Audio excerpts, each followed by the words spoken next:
ঝাড়খণ্ড এবং অর্জুনপুর মধ্যে চালিয়ে চতুর্থ 26তম রঞ্জি ক্রিকেট টুর্ଣ୍ଣାମେଣ୍ଟ ମୁରପଲା ଆନୁକୂଲ୍ୟରେ ଚାଲିଥିବା ଟୁର୍ଣ୍ଣାମେଣ୍ଟର ଚତୁର୍ଥ ଦିବସର ପ୍ରଥମ ମ୍ୟାଚଟି ଅର୍ଜୁନପୁର ବନାମ ଥାଇଲାଣ୍ଡ ମଧ୍ୟରେ ଥାଇଲାଣ୍ଡ ଦଳ ଟସ୍ ଜିଣି ପ୍ରଥମେ ବ୍ୟାଟିଂର ନିଷ୍ପତ୍ତି ନେଇଥିଲା। ନିର୍ଦ୍ଧାରିତ 10 ଓଭର ମଧ୍ୟରେ 2 ୱିକେଟ ବିନିମୟରେ 144 ରନ୍ ସଂଗ୍ରହ କରିଛି।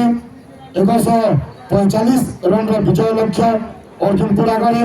ନିର୍ଦ୍ଧାରିତ 10 ଓଭର ମଧ୍ୟରେ ମ୍ୟାଚ୍ ଜିତିବାକୁ ହେଲେ रन रेट ओवर को कम से कम 14.5 14.5 रन कम से कम ओवर को दरकार।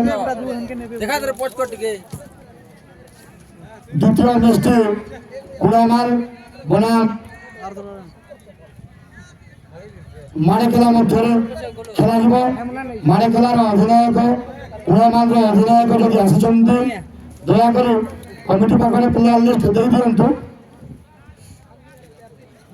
पैड अच्छे कमिटी पाखे पैड प्लेयर लिस्ट लिखिदेवे।